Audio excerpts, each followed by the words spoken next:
Welcome to Above Replacement Radio. I am your host, Chris Gianta. I might be becoming a bad baseball fan who can't enjoy the romantic things because of advanced statistics. 15 years from now, I want to be on the early baseball committee. Over there on the other side of the screen is Daniel Curran. I literally have the Fangraphs hoodie, the baseball reference t-shirt, just repping some stats, you know what I'm saying? It's not necessarily Hall of Fame, it's not necessarily above average, but we can guarantee you we are better than just the standard replacement level college sophomore. And welcome to Above Replacement Radio, where we're talking baseball. Kind of whenever. I'm your host, Chris Gianta, over there to my actual right, as you cannot see on YouTube, unfortunately, is Daniel Curran. How you doing, Daniel? Chris, I am doing very well.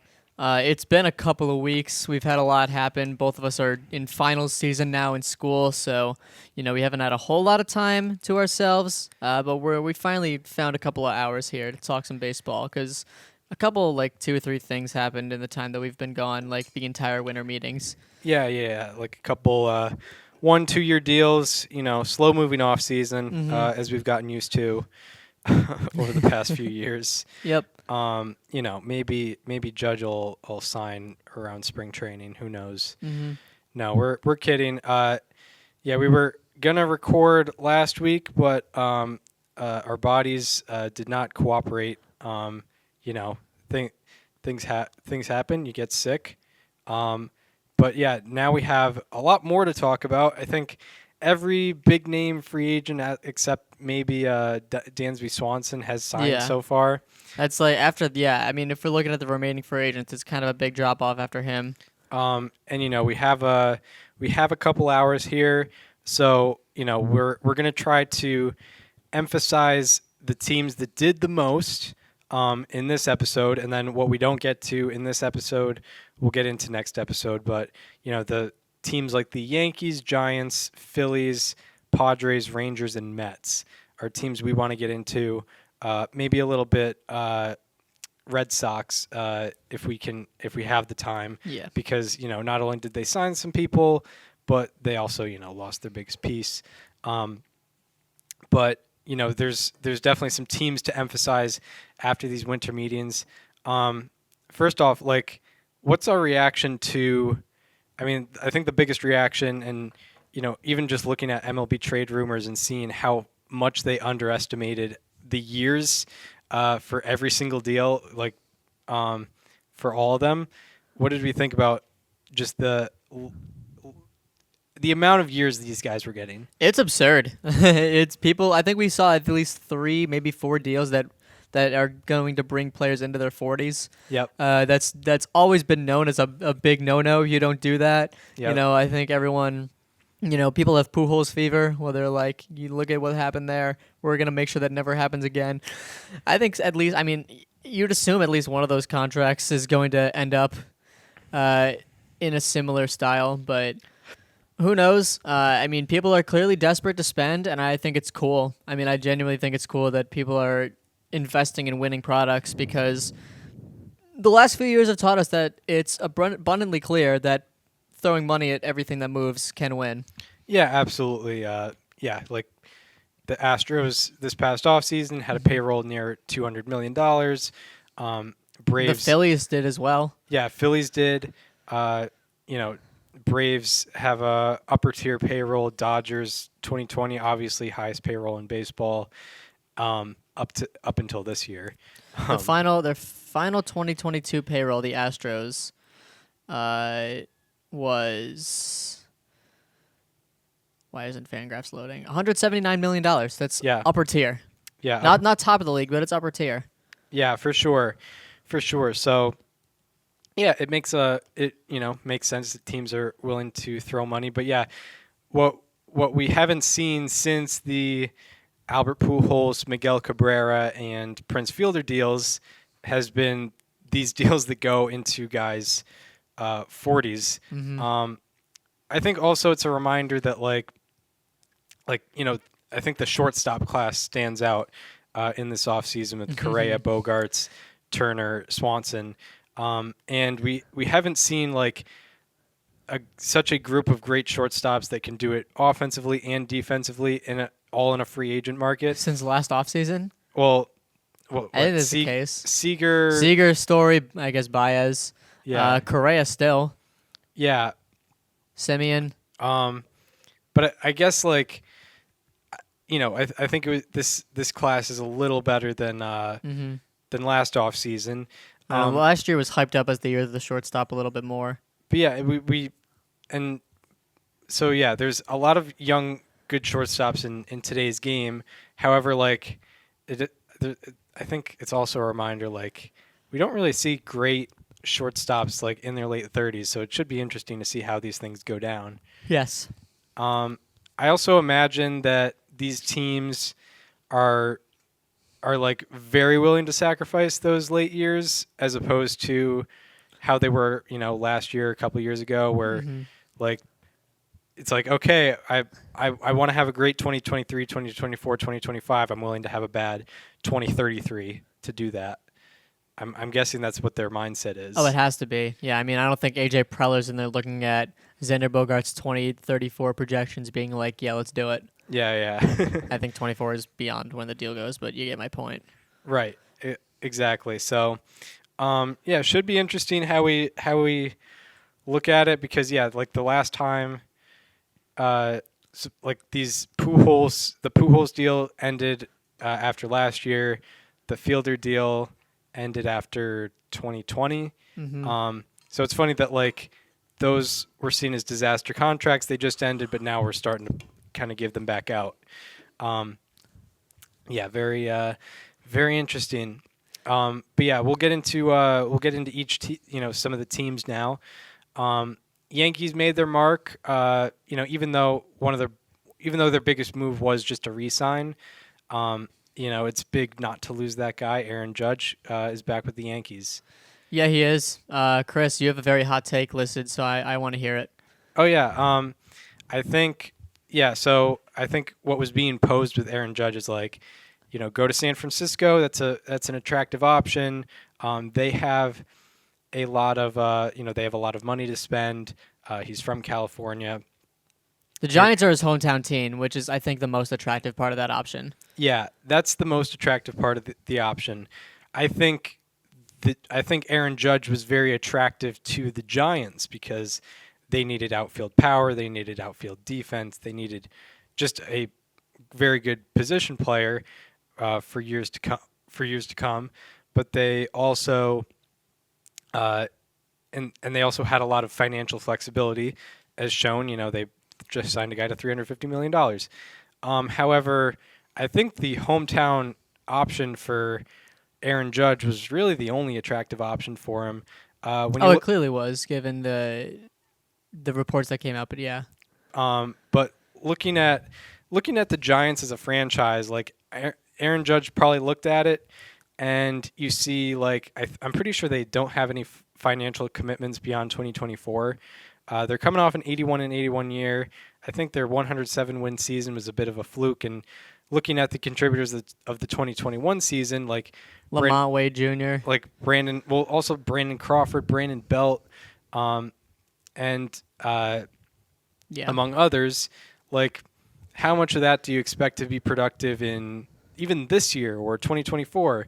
And I was thinking also, like, who would Aaron Judge be excited to play with for the net in like 2 years from now besides Logan Webb? Yeah. And also the loss of Carlos Rodon, which ironically enough, he's going to the Yankees. That doesn't help either. So I think the Giants are not going in I think the Yankees are going in a much better direction than the Giants. They absolutely are. There's no doubt about that. I think a large part of why San Francisco was on the radar, because there was the quote from them that said like they were not going to be outbid, which to be fair, it doesn't sound like they were. Right. Actually, yeah. They were, but not by the team that ended up they lost to. And yeah, I mean, like, if someone's going to offer you $360 million, of course you're going to listen to them regardless of what kind of direction you think the franchise is going in. Like, they obviously signed Carlos Correa later for a very similar contract in dollar value, not exactly in years, but yeah. I mean, Carlos Correa probably considered the same stuff, but the Giants were probably the only team giving him that offer. Aaron Judge was getting that offer from the Giants and also the Yankees, and an even bigger one from the Padres. Right. Yeah, very much so. But yeah, like I think it's important to know that. Ooh, we got a actually pretty big signing. Andrew Benintendi just signed with the White Sox on a 5-year deal. Ooh, That's a team that desperately needed to do something, anything. Yeah, wow. Good for Rick Hahn. Good for Jerry Reinsdorf. That's big. They needed an extra outfielder for sure. Yeah, for sure, especially with how Pollock went last year. But yeah, going back to Aaron Judge, I think also sometimes we get enticed into the hometown thing as fans because I think an average person can kind of relate to that. But thinking from Aaron Judge's point of view, he's been in the Yankees organization for 9 years now, so that's kind of his home. And I'll be there for honestly. 9 more. So I think we talked about that with like Garrett Cole. It was like, oh, he might go out west because that he grew up in California, but ultimately I think it's about first of all money, second of all if you think that team is an attractive option, if they're going to win, what have you, but also with Judge more so, familiarity with the Bronx, the Yankees fans. He's always going to have that love from them, no matter what. So I think that's why I thought he was going to stay. He ended up staying. What did you think about the Padres bid for him? I'm sorry to interrupt. Can I talk about Benintendi for a second? Now Sure. that news just came out. I apologize. Do we really think he's worth a 5-year deal? Benintendi? He's coming off No. his worst slugging percentage in a full season in his career. The only season he's ever had with a worse slugging percentage than he had in 2022 was in 2020 when he played 14 games for the Red Sox and was hurt and had a 128 slugging. I respect the White Sox for making a move that they needed to make, but holy cow, I would not have given him 5 years. Yeah, I guess it depends on the AAV. The only argument is he's young, so signing a guy till he's 33 or 32 is not that big of a deal. Not crazy. It depends on what the AAV is.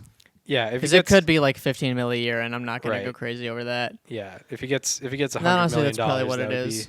Oh, it's 5 years, 75 million. Oh wow, Yeah, that makes sense. That's exactly what you said. Yeah. If he gets like 15 mil a year. Yep, he did. Yeah. Look at me predicting deals before they come out. Okay. Yeah, I don't know. It's an interesting deal. It's a mid-range deal. Yeah.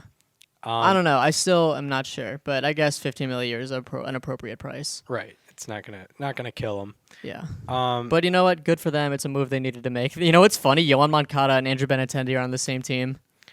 Oh yeah, the top 2 Red Sox prospects heading into 2016. Yeah, that's a funny thing for sure. But yeah, any more thoughts on the Judge deal before we get into Carlos Rodon? I mean, like I said, it was a move the Yankees needed to make desperately. They kind of lost out to the Astros because of offense last year. I'm going to be honest, the lineup outside of Judge still doesn't look that inspiring right now. Do we expect Harrison Bader to be on the same stretch that he was on during the playoffs last year? No, not really. He had his own kind of Randy Arozarena stretch there. But Gleyber Torres at leadoff, he's still only 26 years old, which he's getting older. But Donaldson at number 5 right now. Trevino still catching. They're really going to need to depend on Oswald Peraza and Anthony Volpe and Oswaldo Cabrera as well to take big steps forward. Otherwise, I really don't know what this team has to offer on offense this season outside of Aaron Judge and what's left of Giancarlo Stanton and Anthony Rizzo. Yeah, I mean, it's part of why I thought part of why I make the argument of Yankees being a more attractive option than the Giants is because not only did the Yankees win 18 more games than the Giants last year, but also the Yankees I think have the 12th best farm system as opposed to the Giants who are I think I do think they 18th. probably have the best rotation now. And in the majors, Cole, Rodon, Severino, Cortez, Montas. Frankie Montas is your 5. Right. And you know, the Yankees have 4 top 100 prospects. The Giants have 2. So there's more promise that there's a better future with the Yankees than with the Giants. So I think that's why Absolutely. I believed that, you know, the Yankees were a more attractive option on top of I mean, the guy's been in the organization for 9 years. He has that familiarity.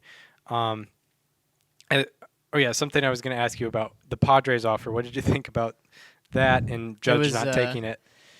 It makes me appreciate that, you know what, he's a guy who wanted to be a Yankee the entire time. And I think a lot of your SF wasn't an attractive option really has a lot of merit there. I know that it doesn't involve them, but he clearly wanted to be a Yankee more than anything else.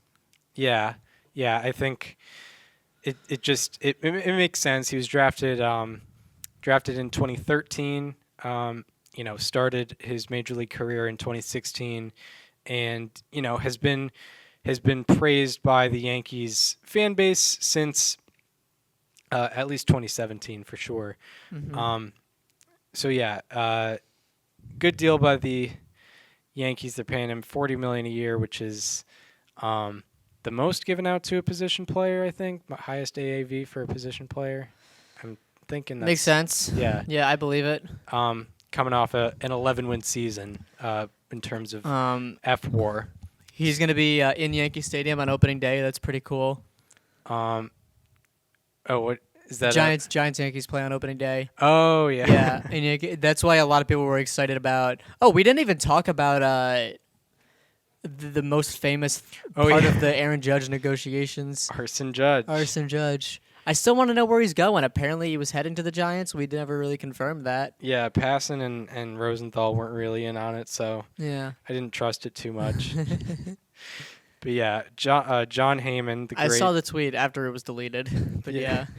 John Heyman, the great newsbreaker in Major League Baseball. For the New York Post. Tweeted that, I guess the implication was Aaron Judge was going to the Giants, and then he immediately retracted it about 5 minutes later. And then Judge signed, the next day? Yeah, it was the next morning. Yep. So, yeah, that's very funny how that worked. And the cherry on top was the typo, of course. Yeah, of course. That that was definitely some autocorrect. He spelled it wrong originally and then it autocorrected. It was arson. Yeah. There's every calendar year there's one classic moment. 2021 was the year of, Bob Nightingale falling for Jeff Passan with 3 Fs. Yeah. Reporting Chris Bryant to the Yankees. And of course in 2022 it's Arson Judge going to the Giants. Yeah, and and neither happened. Right. One of them was never going to happen. Chris Bryant was never going to get traded to the Yankees. Yeah. One of them actually did go to the Giants, and it wasn't Arson Judge. Right. Yep. But yeah. And Chris Bryant went to the Rockies. Always funny how the newsbreakers can get. I mean, they love breaking news, but sometimes it doesn't work out. But I don't know, man. If you're John Heyman, you've been first on so many things before. Why? How much does it really mean to you to be first again? I get that it's the biggest news of the offseason, but he was first on Bryce Harper in 2019. I remember that. I missed it. I missed the news by a full hour. I think it happened on a school day. It had no. So it was on a school day, but after school hours. But okay. I was at rehearsal and could not get to my phone for a full hour. Yeah. And I came back and my phone had a zillion messages and notifications. And I was like, wow, I missed the entire Bryce Harper signing. But yeah. But yeah, that was not the only action that the Yankees took. In the past 2 weeks, they went out and they signed Carlos Rodon. I think there is big potential here. There's potential for injuries, of course. He hasn't had a reputation to get a lot of innings. I imagine last year was probably his first qualifying season. 178 innings. And he had the second most FWAR in all of baseball with 6.2. Yeah, amazing peripheral numbers, both in expected ERA and FIP. Yeah. This was his second second season of above 162 innings, which is the qualifier.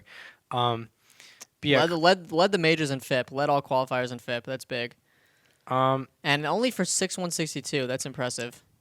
yeah, which I was surprised by, especially given the amount of contracts that were given to guys into their late 30s and 40s.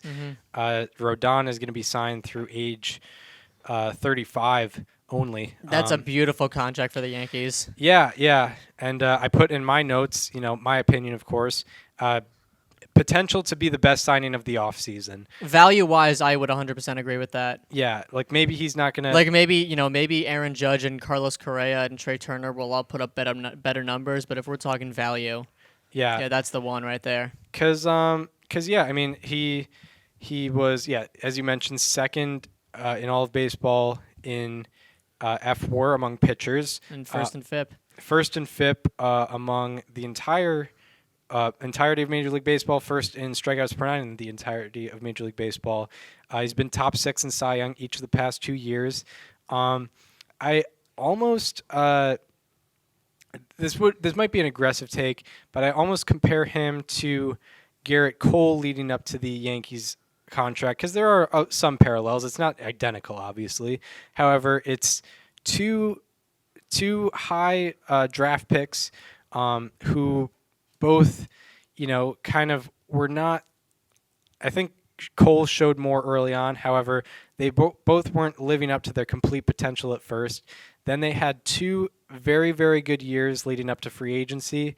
Rodon hit free agency twice, but 2 very good years leading up to free agency, and then they got their deal. However, Rodon is getting literally half of what Cole got, even though they're signing at the same age. So that's partially why I think this Rodon deal is very good. I think the only difference is Cole throws a lot more innings. Even on a per game basis, he throws more innings. He'll probably throw an inning more a game than Carlos Rodon. But I sent a tweet out earlier. It said the 2 years leading up to Cole's free agency, Cole had a 2.68 ERA and a 2.67 FIP. And Rodon, in his 2 years leading up to his free agency, 2.67 ERA, 2.42 FIP. So I think there's a lot of potential here with Carlos Rodon. Yeah, no, I agree. I mean, I think this gives the Yankees probably the best rotation in baseball. Yeah. As I mentioned earlier, it gives them probably 2 top 10 pitchers in the game between Cole and Rodon. Yeah. It's a great 1-2 punch. Couple of great 1-2 punches in New York with, the recent signing that the Mets had and the recent, of course, Rodon addition that the Yankees made. If we get a 2-game Subway Series that lines up perfectly, it's going to be beautiful. Yeah, for sure. Oh my God. But yeah, I think I put him down as potential best signing of the offseason because of largely the peripheral numbers. It's always a good sign when you're striking out 12 plus guys per 9 innings and walking less than 3 per 9, and having he had a 2.65 FIP last year, 2.25 FIP this year. It's mostly a matter of whether he's going to stay healthy or not. I think his stuff is there. He has one of the best run values on a 4-seam fastball out there and one of the best run values on a slider out there also. He has great numbers on both pitches, and he's a real weapon. And yeah, as a Red Sox fan, it does not comfort me knowing that he's going to be in that rotation for 6 years now. Yeah, no, I agree. I think the main concern I think the main concern is injuries, and if he can get by that, he can be a very dangerous starter for the Yankees. So, any more thoughts on Carlos Rodon? Yeah, I mean, I think the Yankees, they obviously re-signing Aaron Judge needed to happen. That doesn't even make them better. That's just, right. It maintains the best part of their team. Rodon makes them much better. It gives them a much deeper rotation. I think there's a lot less pressure on Frankie Montas now, who is kind of the big piece that they got last year. Now we can kind of slide in as their 5 and not really have to worry about it.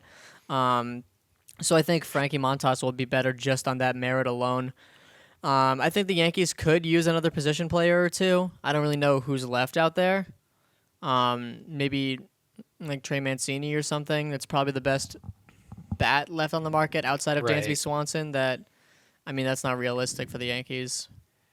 Yeah, it might not work because of just positionally.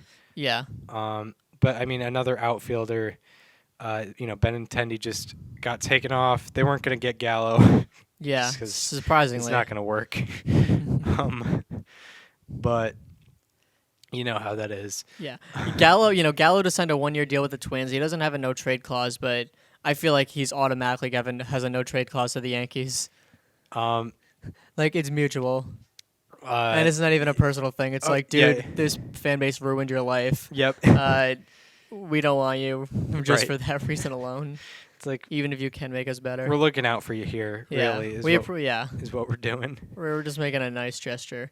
Yeah, I know. The Yankees, their bench depth right now is kind of questionable. On Fangraphs, it's projected as Kyle Higashioka, Isaiah Kiner-Falefa, DJ LeMahieu, Aaron Hicks. I think they could use another bat for sure, especially, I don't want them to have to put too much pressure on Peraza and Volpe this year because Right. Peraza's a guy that just got his feet wet in the majors last year. Oswaldo Cabrera as well. Volpe hasn't made his debut yet, and he is kind of the reason that they didn't sign Correa either of the times that they had an opportunity to. Yeah. Because they were like, well, we got this guy coming up, and it's going to put them under way too much pressure, and I don't think it's going to go well. So I do think the Yankees could use another position player or two. Because Josh Donaldson with a full-time role on this team is not a good look. Yeah. Same with, mostly that. Yeah. Yeah, and I mean, even with the Yankees, like when you have some, absolutely spectacular players like Judge, Rodon, Cole, even you could maybe throw Cortez into that. If you're surrounded by like moderately good to average players, I think that puts you in a pretty good place. I do wonder what we start seeing from Giancarlo Stanton now too. Like he had by his own standards, had a down year last year. Played 110 games, 450 plate appearances, so not a full season, but enough to where he was an everyday player for the most part. Only a 113 OPS plus in a season where it was a lot easier to obtain OPS plus points. A 759 OPS. It was probably the biggest overall decline in production we've seen in a single year from him, and he's only turning 33 next year, so it's not like he's gone the way wrong side of 30 now, but yeah, I don't know. I would be worried about him. He hasn't put up a 900 OPS season with the Yankees at this point yet, and this was the first season that he's put up with them with an OPS less than 800, and it was well below. So, I mean, that's another factor. I talked about not wanting to put a lot of pressure on the young guys, but, you don't want to, there's going to be a lot of pressure on Giancarlo Stanton this season because they still have, 6 more years left on that deal? It goes until 2028, I believe. If there's a 2028 team option, that will not be taken. Yeah. Why would the Marlins even bother putting that? Right. 13 years with a 14th year option. Just for laughs. Hey, guys, let's do it again. Let's run it back when it's been 14 years. Like, hey, who knows how valuable $30 million will be 14 years from now. But looking at the Savant numbers, it looks like this was Stanton's highest strikeout rate in a full year in the Statcast era. Mm-hmm. Also, the exit velocity was still there. Exit velocity still looks good. Barrel rate still looks good. There's some. The expected statistics were better, but marginally. Yeah, it wasn't like a Corey Seager situation where it's like, he's due to really bounce back next year. So who knows? I mean, he's 33. But the problem is like that's his only value is offense at the plate. He hit a Statcast era low in line drive rate. Stanton, he hits the ball hard on a line a lot. Yeah. Lowest sweet spot percentage of his career also. In the Statcast era. Yeah. So a lot of it is just direction, like him hitting the ball in the right direction. Because the velocity, like we mentioned, the exit velocity was still there. 95. It's less concerning than if he dropped if his average exit velocity dropped by like 2-3 miles per hour. Just has to hit the ball in a better direction. But anyway, Yeah, the Yankees made some good action, and I think this definitely reestablishes them as favorites in the AL East. You know, if they lost Judge and didn't get someone like Rodon, you could argue that the Blue Jays are a better favorite as the AL East. But with the Yankees making these two moves, I think it puts them in a pretty good spot for sure. It definitely does, but there's also, like I said, I don't think their work should be done for the offseason. And I guess credit to them, the Yankees fan base. They're never going to be satisfied until they get past the Astros. Yeah. It's a team that hasn't been to the World Series in 13 years now. You know what? An observation I made during the show that I think would set up for a very funny storyline if we were to get a Yankees-Astros rematch. What? The Astros, so now that they've lost Verlander, their projected rotation is entirely homegrown.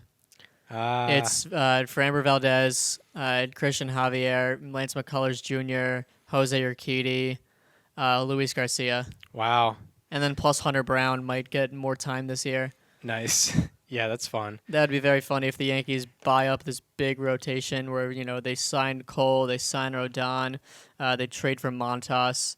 They have all these stars and the Astros with their development lab. Right. Just beat them for the fourth time, or for the fifth time, technically. Yeah, right. Yeah, it should be interesting. Like the Astros could regress a little bit, and Yankees could improve a little bit. But you got to play the full 162. Got to get into the playoffs, see what happens. For sure. Any more thoughts on the Yankees before we move on to the Giants? No. I mean, I think that's kind of most of what I had. Yeah. So now we get into the second biggest deal. At least in dollar amount. Carlos Correa, who really played the market well, by the way. He did. Fantastic job. He gets a 13-year, $350 million deal with the Giants. What did you think about this move? I mean, it made sense from the Giants' perspective. They had already lost out on Aaron Judge, and if they had that money to spend, that was the next best place for it to go. The years I'm cool with. I mean, I would have given him that if I were a GM. They also, they got Jock Peterson back on the qualifying offer. They signed Mitch Haniger. They made a couple of pretty decent moves. And Carlos Correa was obviously the big one to go along with all that. Yeah, for sure. I forgot to. Brandon Crawford's going to go to third base. That's pretty weird to think about. Right. They gave him 13. They gave him 13 years, which in a market where Xander Bogaerts at age 30 is getting 11 years. It makes sense that 28-year-old or heading into age 28 season, Correa is getting 13 years.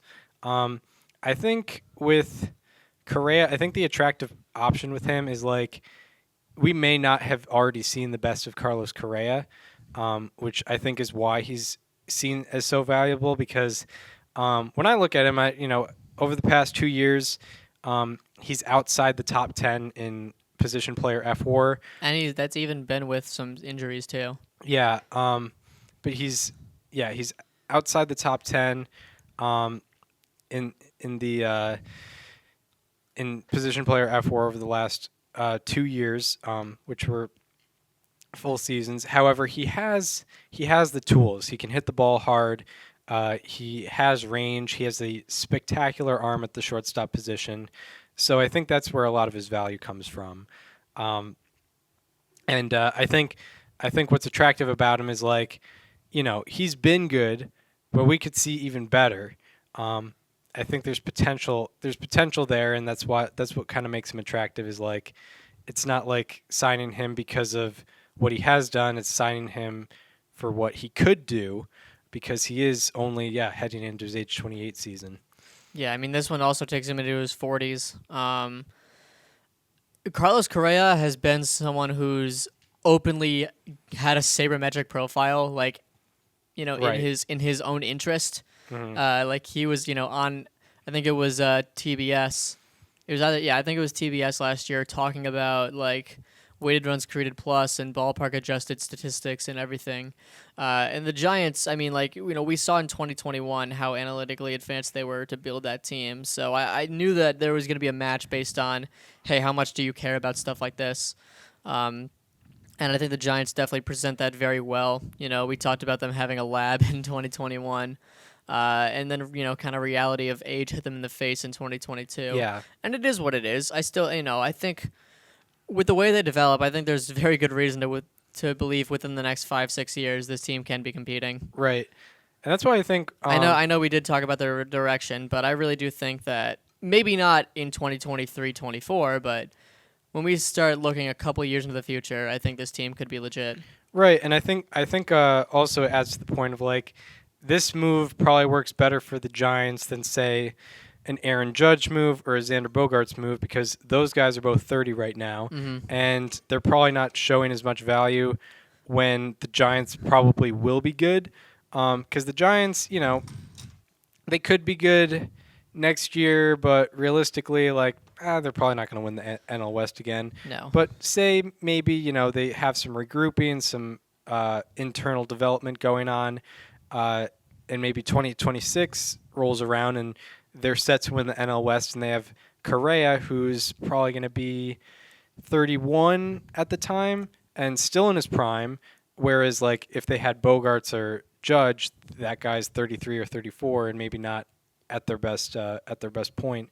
So I think getting a younger guy like Correa is more important for the team. Yeah, I mean, if they were going to sign a mega deal, this is the one to sign. Right, which is nicely done by Farhan. Because this doesn't have to be a win now move. I think when the Yankees sign Judge, that's a win now move. With Bogaerts signing with the Padres, it's a win now move. With Correa, it's like, yeah, it'll help them now, but it'll also probably help them 5 years from now too. Which is, I think that's kind of a rarity in the free agent market. But given Correa's age, that's just kind of how it's going. And any more thoughts on Correa before we get into Haniger? No, I really don't have that much else. Yeah. Correa signs for $350 million. The Yankees don't get Judge, but they get, it's not close to Judge, but it is a power hitting outfielder. It's Mitch Haniger. Yeah. Who, 3 years, $45 million, was injured last year, but I think played consistently after he came back from injury. Has a career 476 slugging percentage, which is, pretty optimistic. Do you know how old he is? He is going into his age 32 season. One thing to note, it was a bit of a smaller sample size last year. He only played in, my guess would be like 80 games or so. He was hurt for a large chunk of the season. Actually, Right. probably less than that. He played in 57 games, but he did have a career high, not a career high, but he did have a high in exit velocity. His full, I guess, sort of full season high, or at least a 57 game high in a season. Yeah. So he hit the ball a lot better last year. He did hit it up in the air a little too much. He had a pop-up rate of 10.6%. That's something that can probably easily fall. If a little bit more of that went into fly balls, we're looking good with this signing. Yeah, and I think we talked about it when last episode with a guy like Hunter Renfroe, who's a power hitting guy, hits a lot of home runs, but has a lower type average. He also has a lower ground ball rate. Yep. Along with the high pop up rate, so it kind of balances out. Yeah. And I think the deal makes sense. I think $15 million a year for 3 years makes sense. It's not an overpay. I don't think Haniger is getting the short end of the deal either. And yeah, I think and maybe he won't have as many home runs, but there's still potential for extra base hits because I think I've associated Oracle Park with like Triples alley. with being very pitcher friendly, but then I've looked at like the park factors lately, and it's like The extra base hits are probably a little up, specifically Yeah. doubles and triples. yeah. So like Definitely triples. non-home run extra base hits are definitely up Yeah. at Oracle. So he'll still be able to probably get some bases for the Giants. And yeah, I think it worked out for the Giants a little bit because they were able to get an outfielder and sign a very, very good player, or a great player like Correa. And the last deal with the Giants was Ross Stripling. Good, solid move. Not too much else to say. I mean, he was a former Dodger. Yes, and yeah, former Dodger. He had very good strikeout to walk numbers last year. 5.55 strikeouts per walk. Solid home run rate. Definitely a good FIP guy. Not so much in volume, but just more in just general practice. He only had 7.4 strikeouts per 9, which isn't crazy. Not that he's ever been really a crazy strikeout pitcher, but 134 innings pitched, a 3.11 FIP. That's a guy that you think will bode well with the Giants in their system. Right, and also should note, for how the market went and some of the deals we'll probably get into, this is a pretty good deal for the Giants. Yeah, I agree. A low 3s ERA last year, mid 3s in expected ERA, and also 98th percentile in walk rate last year. Yeah. I'm trying to look at what his zone percentage was. Nothing crazy. 20 walks and 134 and a third innings pitched. Yeah, 3.7% walk rate. And yeah, they're getting him for $12.5 million a year for 2 years. I think after the Anthony DeSclafani and Alex Wood deals haven't really worked out, I think it's important to get that kind Alex Wood had some very interesting ERA minus FIP numbers last year. He was definitely a short end guy. Yeah, for sure. So I still think there's hope on that deal. DeSclafani not so much, but yeah, basically they got signing Stripling, they kind of got a DeSclafani type. And it's it'll be interesting because they got what's the rotation now? It's Webb, Stripling, Wood, Cobb, who is due to improve. And Sean Manaea, who they just signed. Oh yeah, Sean Manaea. There's a lot of talk of potential in that rotation, and also Logan Webb. Yes, who is potential. He's the Giants have so many X factors on this team this year. Right.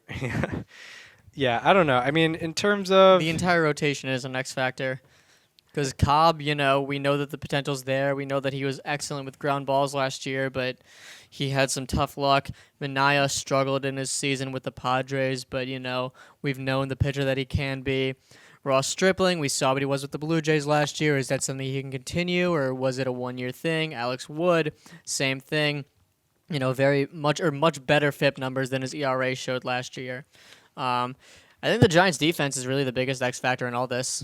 And Carlos Correa is a fantastic addition for that.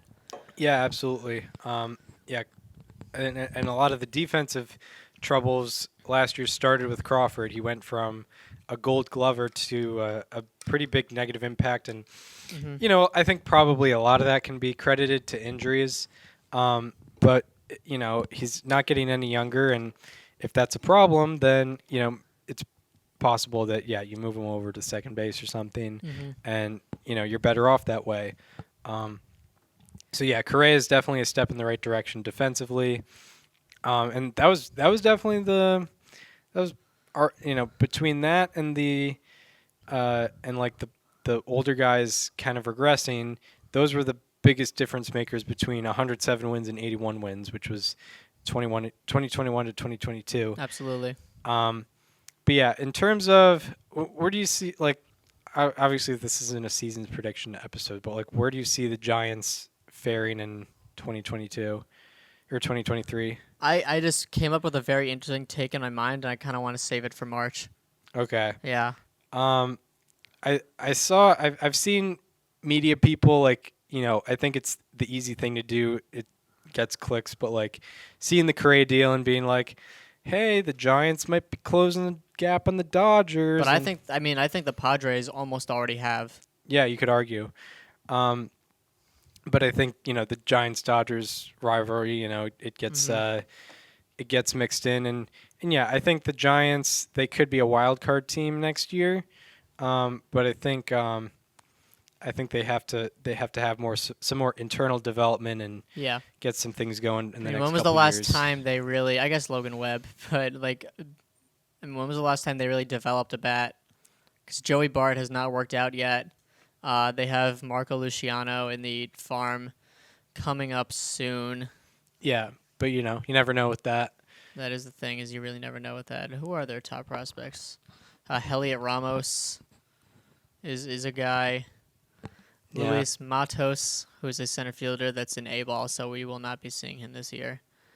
Marco Luciano is their big prospect. There's a good chance we could see him this year, but that's very much a could more than anything else. Heliot Ramos we will probably see this year. I think we saw him a little bit last year, actually.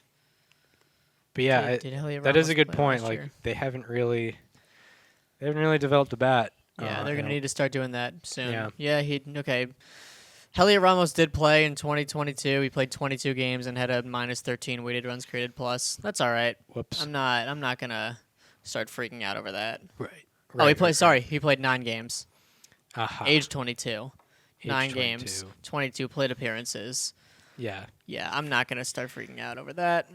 Very small sample size.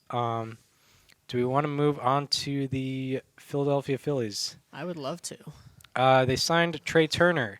Awesome. I think that's great. I think it's dope. I love it. Yeah. I Yeah. love that for them. It's very good for them. I think For sure. I feel like Trea Turner's gotten some notoriety, but I still think he's a little underrated. Yeah. 100%. At least what he's done. I think it's very funny that the Padres have tried desperately to get him so many times. Yeah. And it's funny because people forget they did have him Yeah. and they traded him for I forget who, but it was in that big Preller offseason in 2014 to 15, It was I think. God, it was to Washington. Yeah, they traded him to Washington. God, who was it? Oh. Yeah, I have no clue. Hang on. Oh, was it? It was a 3-team deal for them to get Will Myers. Okay, yeah. That's why we wouldn't have. Okay, so the Padres got Will Myers, Ryan Hanigan, Geraldo Reyes, and Jose Castillo. To be fair, Will Myers was probably the best piece of that offseason. Yeah. The Rays got Steven Souza Jr. and Travis Ott. The Rays also got Rene Rivera, Bert Smith, and Jake Bowers. And then the Nationals got Joe Ross and Trea Turner. Right. Yeah. Trea Turner, yeah, He was a player to be named later? that's funny. No way. He was a player to be named later. That's so cool. Yeah. Dude, he's the best player to be named later ever. It's SIMLB tweeted on June 14th, 2015. Nationals acquire shortstop Trea Turner from the Padres, completing the 3-team Will Myers deal. That has to mean he was a player to be named later. Yeah. But with Trea Turner, when you're talking about Trea Turner, you are talking about someone who, since 2019, has the he has the second best position player FWAR, behind I believe only Aaron Judge. How sad is it that National fans had to watch Max Scherzer, Bryce Harper, and Trea Turner leave for division rivals? Yeah, that's not fun Sucks. for them. Also, the other take I had, remember in 2021 when John Middleton tried to say that the Phillies have no more money? And then they signed Nick Castellanos, they signed Kyle Schwarber, they signed Trea Turner, they signed Taijuan Walker to what might be the worst deal of the offseason. Yeah, it was very weird. Very, very weird what's going on with that. But yeah, Turner, at least over the past couple years, has been kind of a neutral defender, which is an upgrade for the Phillies. Mm-hmm. They're not used to that. And he can play both shortstop and second base. I think what he brings to the Phillies is, definitely some more depth for sure. He's going to be at shortstop. I think Stott probably gets moved over to second base because Gene Segura is on the free agent market still, I think. Yeah, he's still on the free agent market. He's been linked to the Red Sox. He is obviously going to add speed. He is maybe the best base runner, definitely the fastest guy in Major League Baseball. He led the NL in steals in 2021. He had 27 steals last year. Since 2019, his 162 game average is 26 home runs and 35 stolen bases, a 311 batting average to go with that. He's just a really good player, and it's very good that the Phillies were able to get him. Yeah, no, it's dope. That's how you respond to losing the World Series. Yeah, is you go out and get a top tier player. Yeah, and except then you also get Taijuan Walker. Are we going to talk about that deal as well? We will get into it. But yeah. I think with the Phillies signing Turner, it's very concrete. It worked out great. Like, it makes sense. Like, Stott is, he might have some potential, but he didn't look like a franchise shortstop. He looked like a quality, like, mid-range player who you could realistically move over to second base if you want to do that. And especially with Segura going, it makes sense. And yeah, Turner, he should definitely be a good asset for at least the next few years. Taijuan Walker gets signed for 4 years, $72 million. Yeah, what a deal! What a deal for the Phillies. They take him from a division rival. I mean, he's a good pitcher. Yeah. Would I have given him a 4-year deal or a $70 million deal? No, I really wouldn't have. If it wasn't for age, I would have swapped the Jose Quintana contract with the Taijuan Walker contract. I think also I just realized this, and I forgot it in this whole winter meetings thing. Like, they let Zach Eflin go, and Taijuan Walker, they're welcoming. Like, they let Eflin go for $40 million, and they welcomed in Walker for $72. Yeah, not the best look. Not great. If you're wondering about our concern for Taijuan Walker, we do know he went 12-5 last year. However, there's more to it. I didn't know that. I'm going to be completely honest. I just saw that. Yeah, I had no idea. But looking at the Baseball Savant page, 28th percentile average exit velocity, 26th percentile hard hit percentage, 45th percentile expected ERA / expected WOBA. That's like the most important, but it kind of signifies he was below average as a, in terms of his peripheral statistics. He's and then you go back to last year, 4.47 ERA, 4.60 expected ERA. I don't know. I just don't see where the Phillies are gauging, like, oh yeah, that's the guy I want to give $18 million a year to. Yeah. It's weird. It is very weird. Dave Dombrowski doesn't care, though. Yeah, and this is a guy who, his expected numbers were worse than his actual numbers, and he's going to a defense that's not really going to help him out. So weird. However, given that they got Turner, it doesn't make it seem all that bad. No. It's good that that's not the only action they made. But yeah, now looking at it, it's Wheeler, Nola, Walker, Bailey Falter, Ranger Suarez. Now I don't even know, like, if he would have fit into that playoff rotation last year. Like, he probably would have started Game 4 instead of Syndergaard. / Falter, who also started. I mean, Eflin. It's funny. How long is Nola under contract for? He's a free agent after this year, I think. Ooh, which is interesting. That's got to be an extension talk moment. Going back to the Eflin thing, if you look at the actual ERA, you'd be like, oh yeah, Walker's a better option. Walker had an ERA about a half run below Eflin's. However, expected ERA wise, Eflin was like 0.7 below Walker's. Eflin had a 3.27 expected ERA. Walker had a 3.94. So a big difference there. So I think in my opinion, the Phillies went the wrong direction there. Yeah, I do too. They definitely should have gotten Eflin instead of Taijuan Walker. in my opinion. And I think the Rays should have signed Taijuan Walker to that deal for sure. Yes. Oh, yeah, absolutely.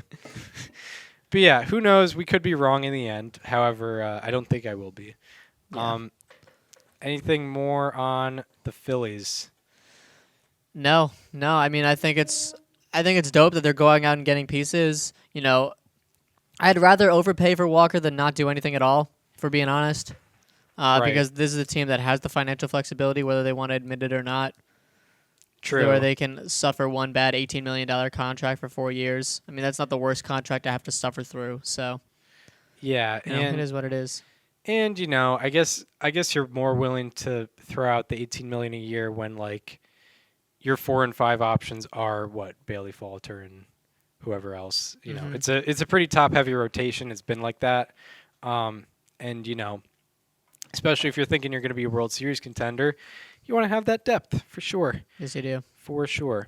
However, yeah, I think looking back, hindsight's 20/20, but looking back, you think they should be more aggressive. Should have been more aggressive on Eflin, considering the market. But that is it for the Phillies. Now we go on to the Padres, who, yeah, they made one big deal. I don't think much else. Yeah, so they signed Xander Bogaerts to an 11-year, $280 million contract.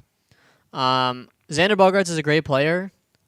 I think we've all agreed at this point that 280 is a bit much. Yeah. But, I mean, this makes their team a lot better. And they have a big monster to chase in the Dodgers, and this will help them do it. Yeah, absolutely. It's excuse me. I think it's the definition of win now. I appreciate that the Padres don't care about overpaying. Like, they offered Trey Turner $340 million, they didn't get him. They offered Aaron Judge $400 million, they didn't get him. And they were like, well, we have this money lying around. Xander Bogaerts is the next best guy. Let's go out and get that guy. Right. I'm surprised they didn't do so for Correa, but you know what? They got a guy, and good for them for doing that. Yeah, for sure. It's 11 years. It's going to take him through his age 40 season.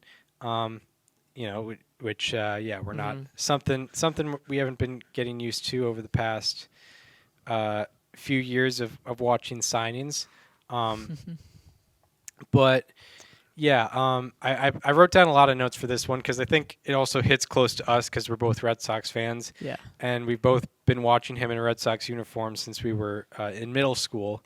We watched him as part of that 2013 World Series team, and we watched him, be kind of a ray of light in the last place 2015 team, and be part of the triple Bs with, or the quadruple Bs with Betts, Bradley, and Benintendi. Saw him make all-star teams. Have a real power surge in like 2019. I mean, just like the rest of the league Finished did. 5th in the MVP voting that year. Yeah, and just be a really consistent bat, especially for the Red Sox. It sucks to see him go. But some notes I wrote down. Red Sox got the best of his career. I don't know if I imagine Xander Bogaerts' best year is past us. Yeah. I don't. And it was probably 2019. It was probably 2019. I think he had like 6 wins above replacement that year. Yes. It could have even been this past year, considering the defensive improvement. And speaking of the defensive improvement, so we went from -11 outs above average to 5 outs above average, a 16 out increase, which is absolutely absurd. I think we could view that as an outlier, especially like the shift could also change things and how we view him. And I think given that he was historically kind of a bad defender, it makes sense. It would make sense if he were due to regress defensively next year. And this kind of also leads into what I was thinking. I think we're also doing a lot of I think Red Sox fans are doing a lot of retrospect of they should have, I know that 11 years is bad now, but they should have extended him before this upcoming season. I think they could have given him what the Yankees gave Rodon. Yeah, I agree. If they offered that in March, I think he would have taken it. Yeah. And he would have regretted it in retrospect, but I think at the time he would have done so. But they offered him, 4 years, 120, or 5 years, 120, or something like that. I saw 4 years, 90 being thrown out there. That was debunked. Yeah. Okay. Yeah. That makes sense. There's no way they would have done that. For what it's worth, he had his lowest ISO in a season by a lot since 2017. Yeah. In 2022. Yeah. Also should be noted, last year was a 5-year low in barrel rate and exit velocity. Mm-hmm. And I think in retrospect, it would make a lot of sense to try and extend before the season.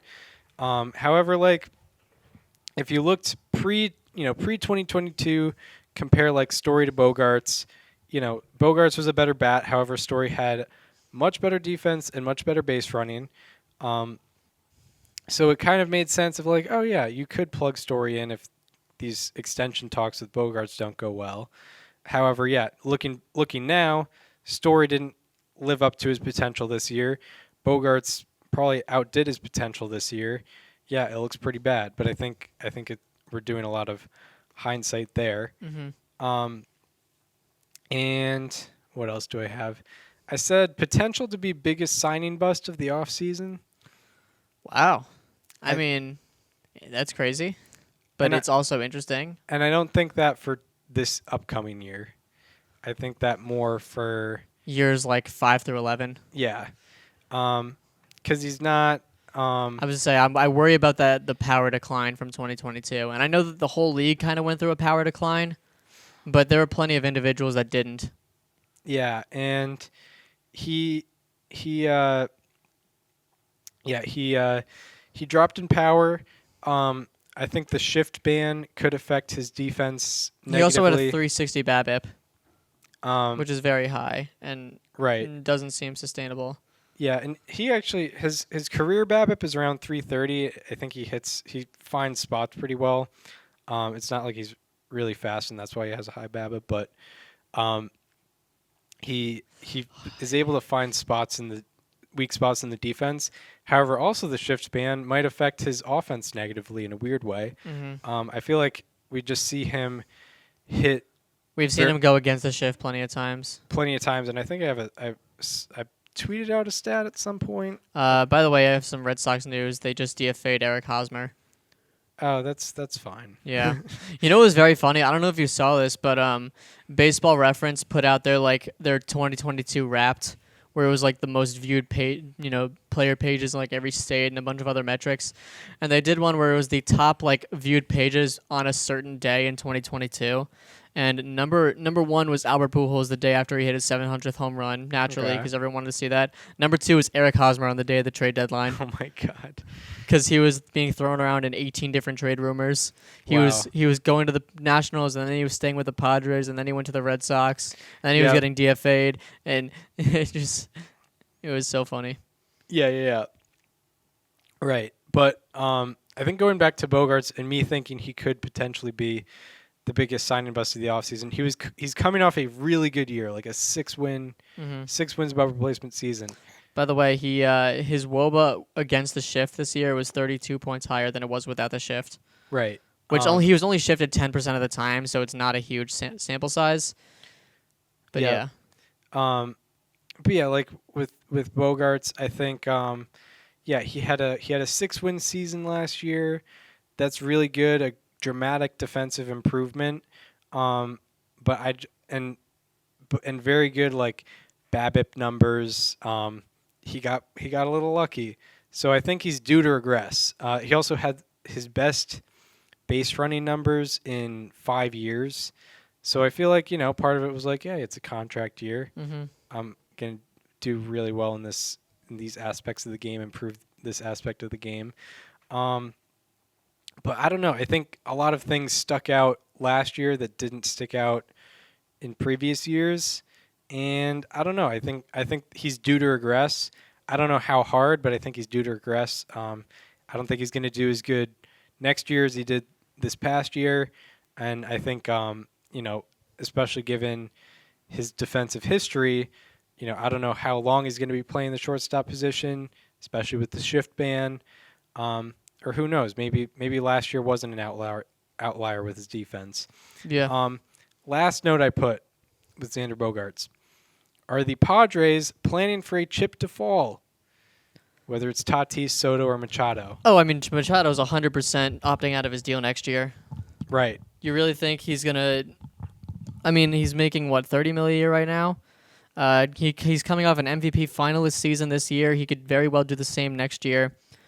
He's making AAV of 30 million a year. He's only going to be 31 next year. I promise you, he can get more than that. Maybe he's not getting the same. Well, actually, he's probably getting the same length of a contract. So after this year, he'll have 1, 2, 3, 4. I think 5 years left on his deal, and he'll have 160 million. 160 million left.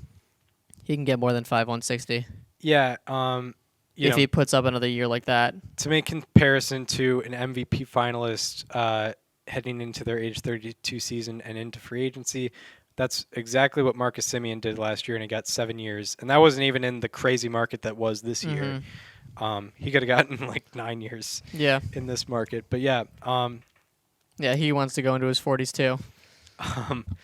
But yeah, I think this move is kind of arranging the roster to adjust if Machado goes. I also saw they also haven't paid Soto yet too. They haven't paid Soto yet. They have 2 years of control left on Juan Soto, and I don't know if there was much validity to it, but there were like Tatis trade rumors thrown around. I'm not buying those until I see it actually happen. Right. And I think that'd be kind of stupid right now. Yeah, trade him at his lowest value. Go ahead and do that. Yeah, exactly. Why don't I trade for a guy on a large contract that has reputational issues and cannot play for the first month of the season real quick? Yeah, right. But yeah, I think they're probably planning for either like Soto or Machado to not be around for a while. Yeah. No doubt. Yeah. So, I agree.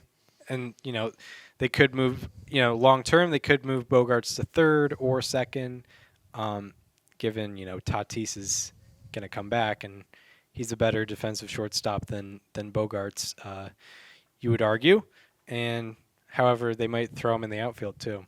Who knows? Anything more on the Xander Bogaerts deal? No, I don't think so. Yeah.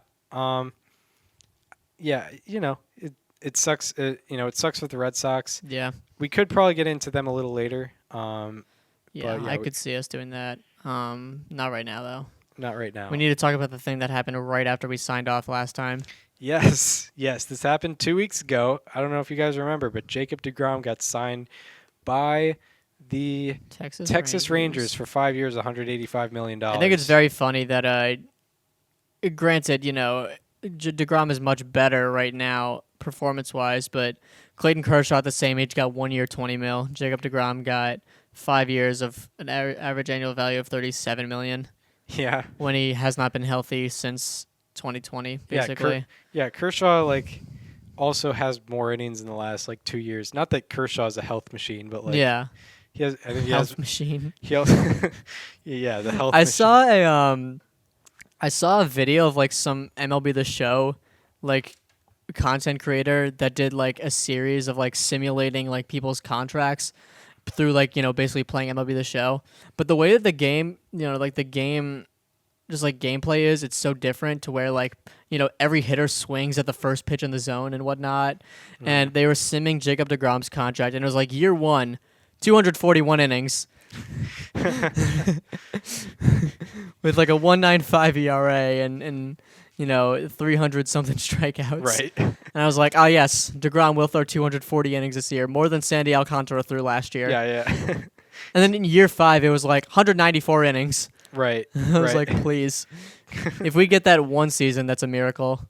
Yeah, exactly. It's I don't know. It's the show. It's not. It's whatever. Yeah. So what I put down in the notes for Jacob deGrom is no idea what to expect. Yep. And I genuinely mean that.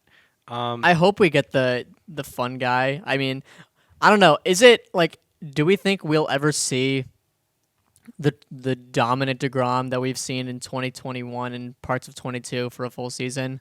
Is it just a trade-off where he's either going to be really good or he's going to be okay and healthy?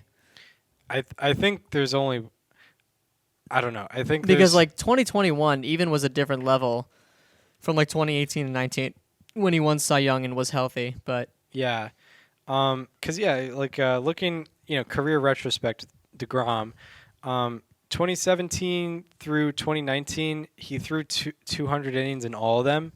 And then 2020, it was a shortened season. Yeah. He qualified for the ERA. He qualified for the ERA title by 8 innings.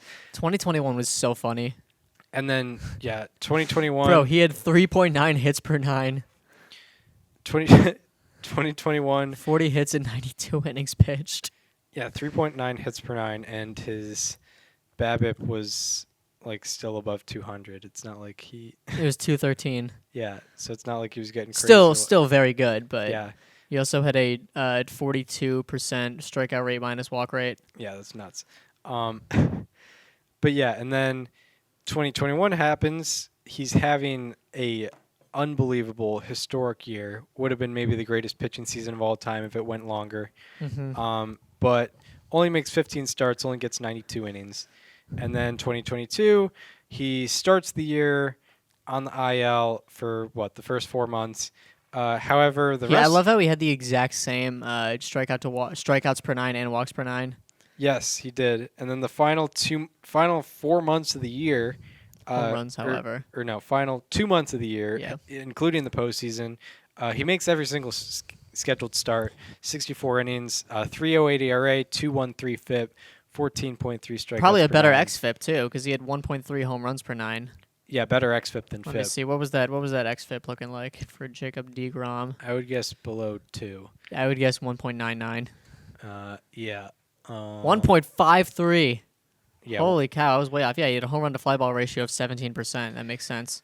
So the point is, with all those numbers, He hit a 2.2 wins above replacement in 64 innings. That's a joke. the point is with all those numbers is When Jacob deGrom's on the mound, he's the best pitcher in the world. he is. And it makes sense to pay him $37 million a year under the assumption that you will be getting him consistently. Yeah. However, it's bold to assume. It's bold to assume his injuries have been involved with the shoulder and elbow, which are never a good sign. However, when that started in 2021, there was a report of he has a miracle elbow. He doesn't need Tommy John surgery, and that was apparently a somewhat valid thing. He didn't need Tommy John surgery.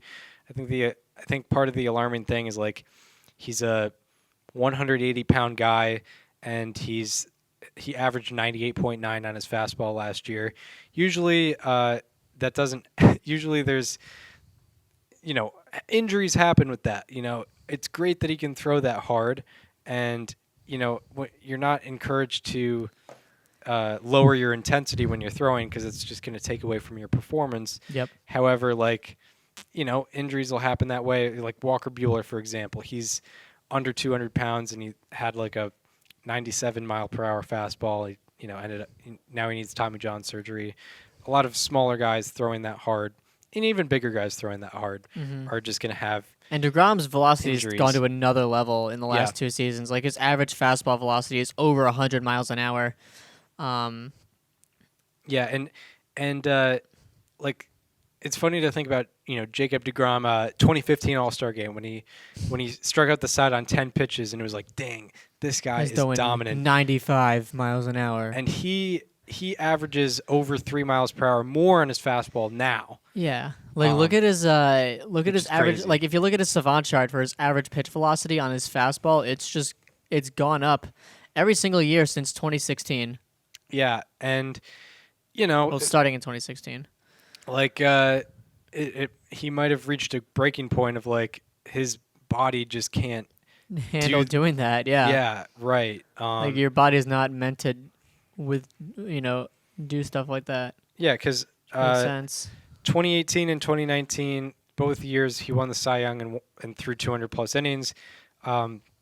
His four-seam fastball velocity was 96.0 and 96.9, which are both 2+ miles per hour less than what he had in 2021 and 2022. And I think he just has that. He just has a better capability of throwing harder right now. It's not like he's choosing to throw harder now. He's just going full intensity, and it happens to be faster now. Mm-hmm.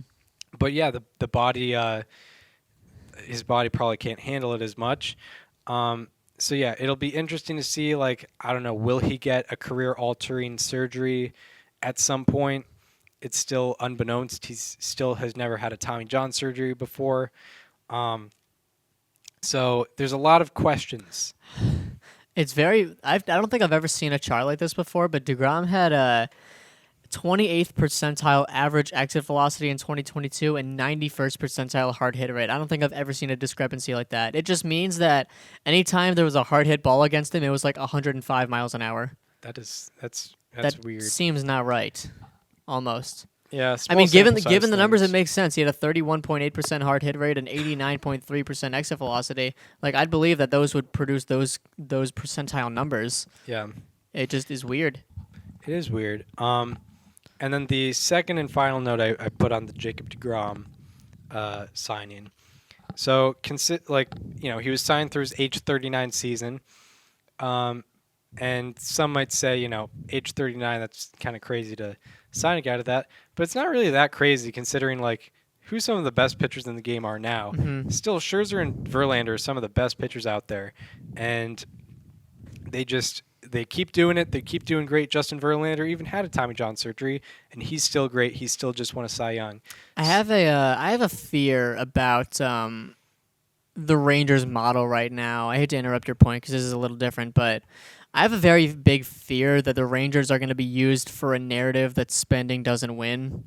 True. Because they're going to be like, oh, they got Marcus Semien and they got Corey Seager, they got Jacob deGrom, and because I'm going to be honest with you, I still don't really see the Rangers as a playoff caliber team yet. I think they're definitely much closer. We're going to need to see some big years from like Josh Jung, Adolis Garcia. We're going to need Nathaniel Lowe to keep doing what he did last year because he was one of the best hitters in the league. The Rangers also are a team that have a lot of guys that need to take steps up, especially in the bullpen and the pitching rotation outside of deGrom. We need Martin Perez to keep going. We need John Gray to stay on the field. We need Andrew Heaney to limit the home run balls and Jiggo Rizzi, to do as much as he can as a 5.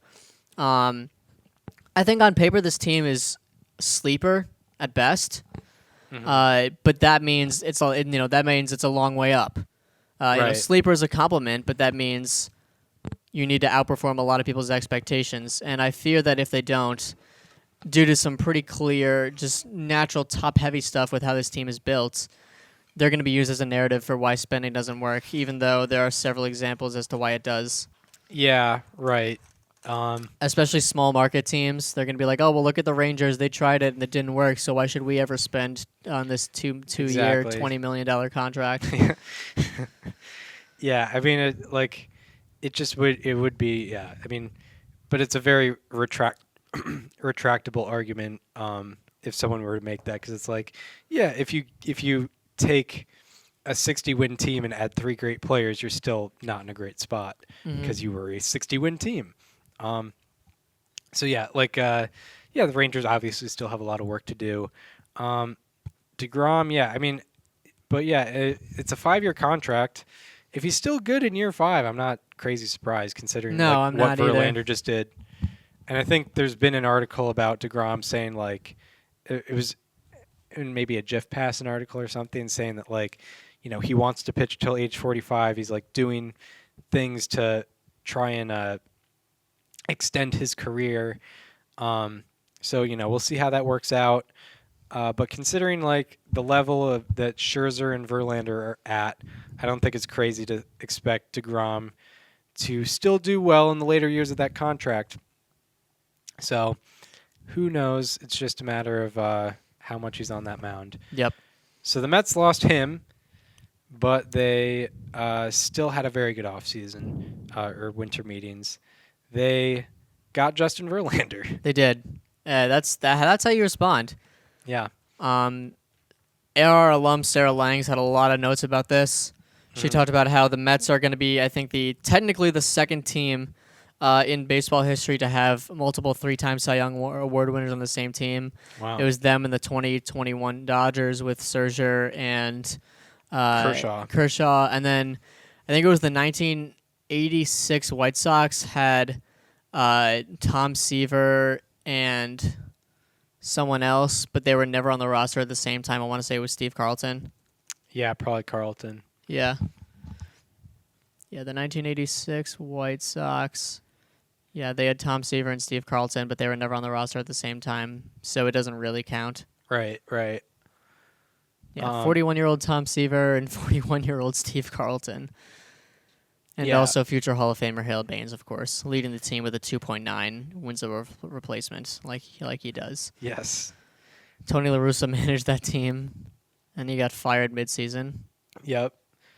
Jim Fergrossi managed that team. Yeah, he was That's traded pretty for cool. Dolan Ryan. Yeah. Not a great deal.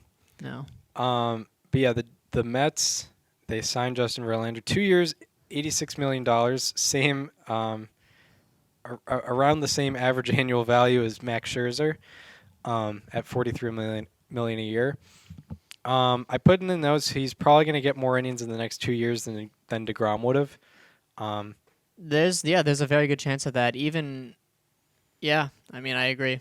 Yeah. Even if they're both healthy in the same season, it just wouldn't surprise me if Verlander was on the mound more. Right. I mean, he threw 175 innings this past year, and that was with 28 starts. Like he missed a few starts, and he still qualified. He's not going to have a 1.75 ERA. Again, I just don't see that happening because, A, it's just that's extraordinary to do, and B, the Astros defense was amazing. The Mets defense is average about. So he's not going to have the same, especially in the outfield. The Astros had Tucker, McCormick, and a couple other guys that helped Verlander out, and Verlander's a fly ball pitcher. The Mets not necessarily the same. However, yeah, he's still, even if he's a mid-2 ERA guy. I mean, that's amazing. That's amazing to have. Yes.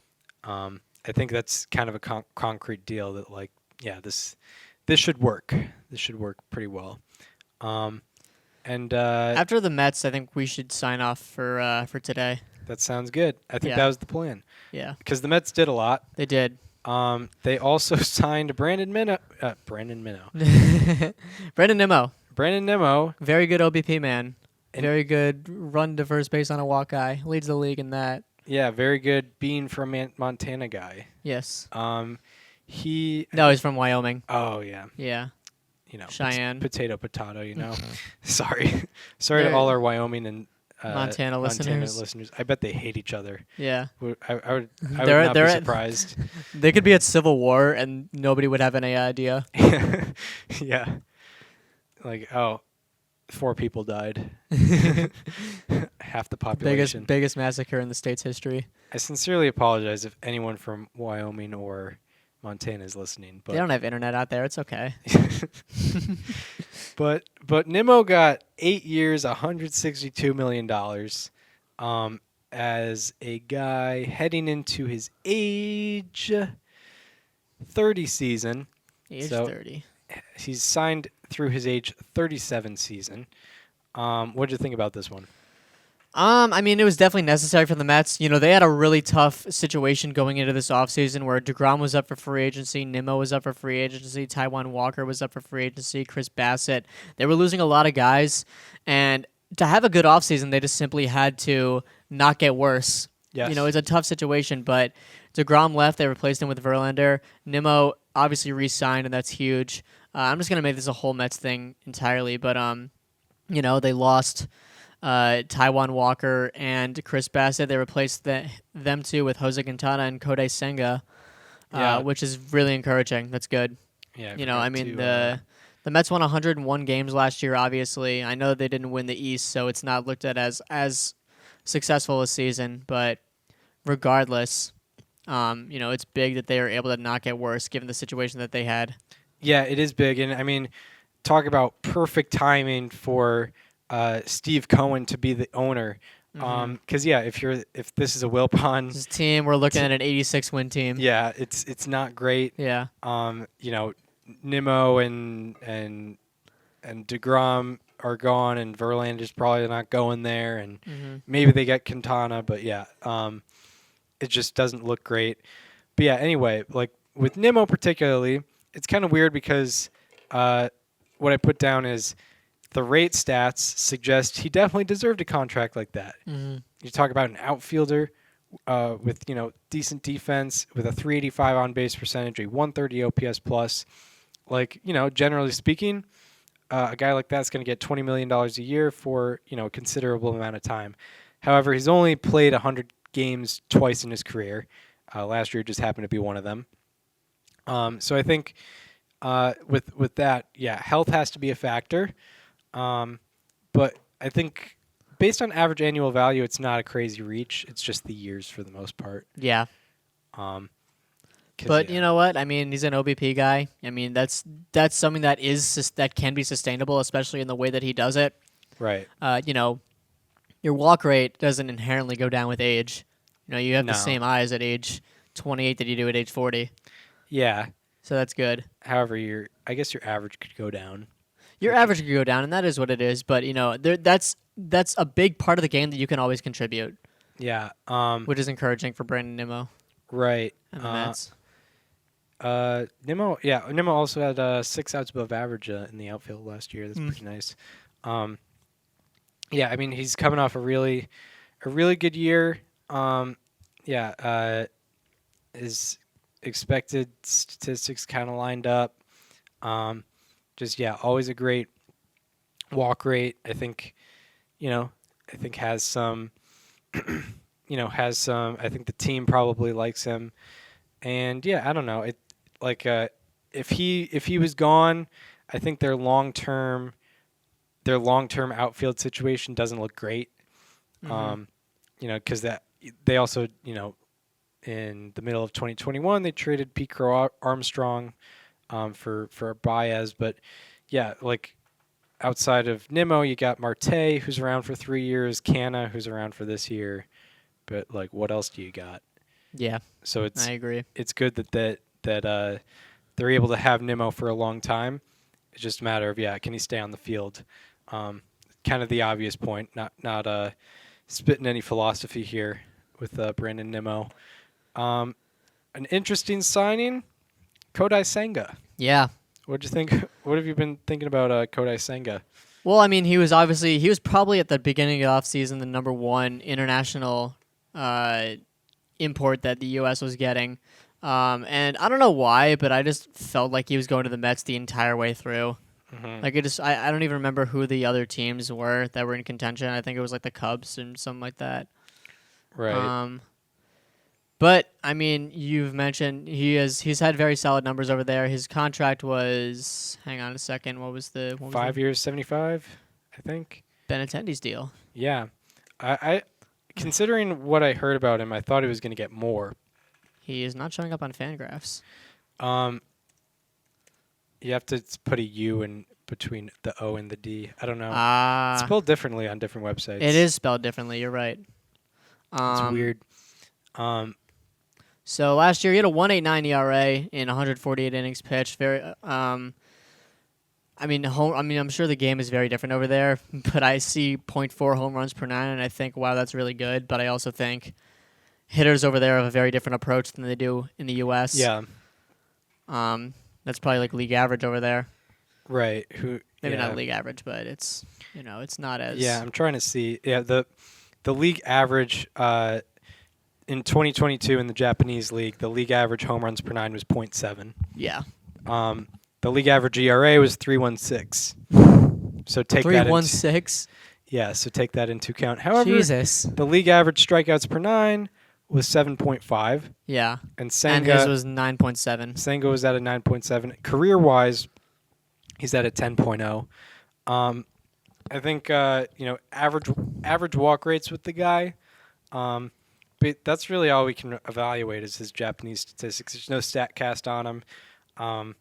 It's hard to predict how signings like this will end up. Yeah. We've had some work out very well. We've had some flop. We've had some kind of in the middle. Mm-hmm. But given the hype that this guy's got and the contract that he's got, I think that there's reason to believe that this is going to be a big contributor for the Mets going into this season. Yeah, and maybe an interesting Rookie of the Year race between him and teammate Francisco Alvarez, I just realized. So, should be interesting. And, I think that was kind of the replacement for Bassett / Walker. And then Quintana was the other one. Yeah. They lost 3 guys, they gained 3 guys. Mm-hmm. But yeah, they went out and got Jose Quintana, 2 years, $26 million. He was a how about that of mine. I think it was either the last one or the second to last one. He finished last year extremely, extremely strong. I think he had like a 2.99 FIP overall. Yeah, 2.99 FIP. He had like a 2.01 ERA in his last 10 starts or something like that. Mm-hmm. And like I like this deal. I love it a lot. 2 years, Yeah. 26 mil. Yeah, that's an excellent. That might be the best value pick of the free agency. Yeah, up there. It's up there for sure. Yeah. You I know, like him, and I like him going from PNC Park / Busch Stadium to Citi Field as well as a lefty. Yeah, it does work. I mean, just the guy, like, I should go to, I didn't write his full numbers down, but like, in terms of soft contact, he was one of the best last year. Kept the walk rate down, which was very good to see. Looking at his numbers, 89th percentile average exit velocity, 78th percentile barrel rate, and 61st percentile walk rate. Just good quality stuff, and it got better when he went to the Cardinals. Yeah, he had a 2.01 ERA with the Cardinals in 62 innings pitched. I imagine the defense helped out a little bit, but it works. And he's got Lindor back there. With the Mets. I'm trying to see. I think he has like average ground ball, fly ball, line drive splits. Yeah. Nothing too crazy in the Nothing batted crazy. ball profile. But I mean, that's just a quality pitcher to have on a very non-risky deal. And he's a good innings eater as well. Yeah. Right. He had 165 last year. In 2019, he had 171. Was he still with the Cubs in 2019? Yes. Okay, because I'm trying to think. 2020. I'm gonna skip 2020. 2021, he was with the Angels. I'm trying to remember his career path. Yeah, I went from Angels to Giants. Yeah. But yeah, the guy has qualified for the ERA title 1, 2, 3, 4, 5, 6, 7, 8 times in his career. So yeah. Where was he in 2020, real quick? Was he still with the Cubs? Cubs. He was still with the Cubs. Okay. Cool. So yeah, especially compared to a deal that Walker got, this is great for the Mets. Absolutely. Very, very good. 2.93 ERA last year, 2.99 FIP. Finished the year very strong, and even in the playoffs had a good performance. I think it was 5 1/3 scoreless. So yeah, that's the the Mets, they lost deGrom, Bassett, Walker, but they gained Verlander, Senga and Bassett. Senga, and Quintana. Quintana. Like I said, for the Mets to have a great offseason, they just had to not get worse, and they somehow got better, I think. Yeah. Especially in the in the rotation. They kept Nimmo, obviously. Yeah, it was a very make or break offseason for Steve Cohen, and I think he came through. Yeah, any thoughts on this crazy payroll that they're about to embark on? Like, obviously it's not our problem, but like, Heck yeah. Let's see it. yeah, like it's fun, and it's a thing. Like, we kind of predicted this would happen. Like, I'm going to be honest, I also think postseason success is kind of a dumb way to evaluate payroll. Like, how can you judge an entire season off of, like, a 7-game series, a 5-game series, a 3-game series, a 2-game series in some cases? Yeah, absolutely. Like, how can you do that? I get that it makes for a good narrative, but how can you say that, the Mets last year, they spent a whole bunch of money, had a 101-win season, had one of the best seasons in franchise history. And yeah, obviously the playoffs didn't go their way, but how can you say that, how can you then turn on the narrative that spending doesn't, that, they spent all that money and it didn't work because it was 2 games to the Padres. Right. Like, yeah, like baseball is just a cruel sport sometimes. Like 2% of Max Scherzer's innings were that start against the Padres. Yeah, and I get it, Max. I mean, large part of that narrative was probably Max Scherzer, and yeah, he did a very bad job in that start for how much but they expected out of him contractually and just in general. There's nothing leading up to that specific start that suggested it was going to go that way. Exactly, that's the thing. It's not like he had a 4.5 ERA that year. Mm-hmm. Like he was. The only thing you could criticize him for is he was hurt. Yeah, for some of it, for like a month. Exactly. Like his rate statistics were unbelievable as always. Yeah, that sucks. But yeah, it's great to see. It's like it'll make other owners look bad, which is good. Shout out to the Red Sox. Yeah. But yeah, it might make other owners look bad.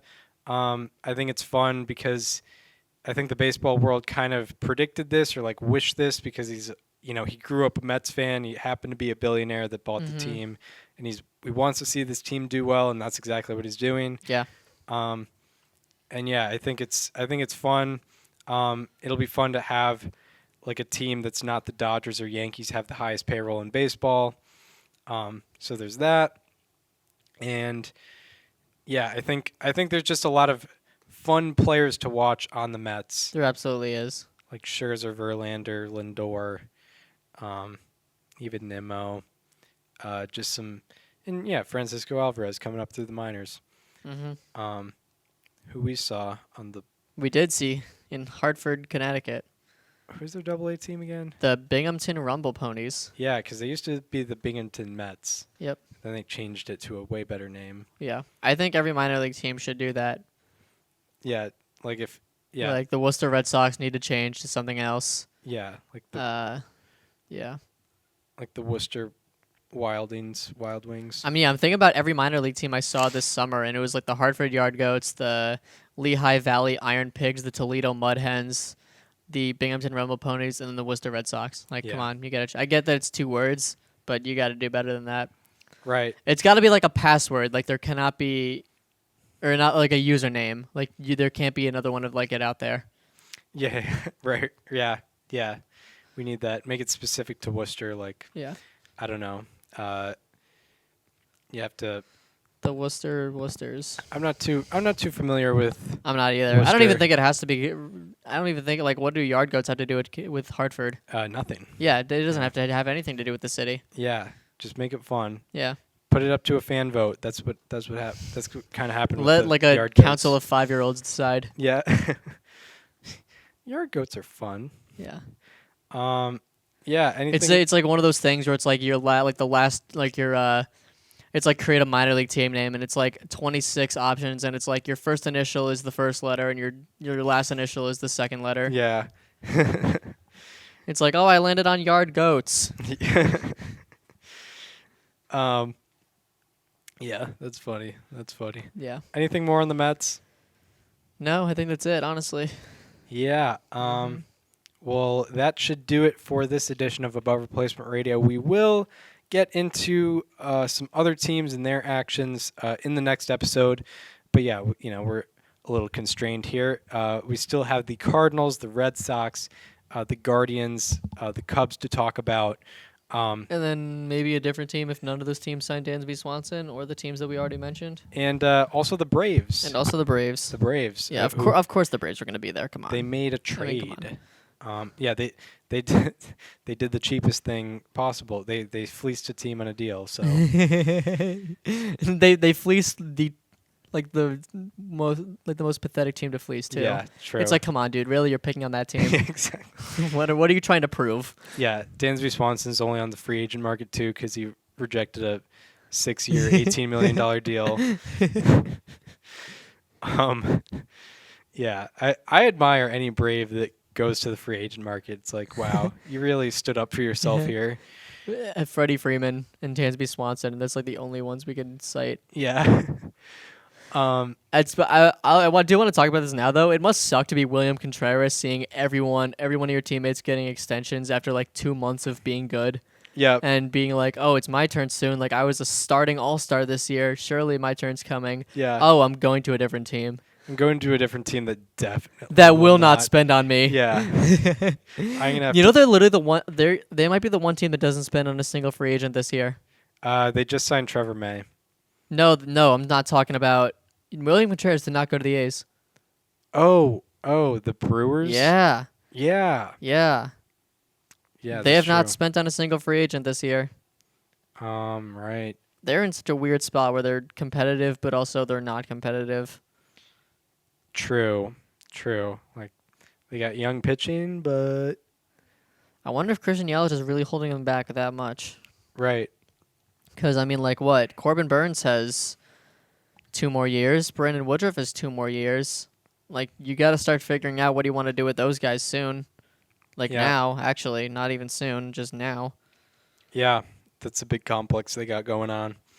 And yeah, the Cardinals and Cubs made moves, but they didn't.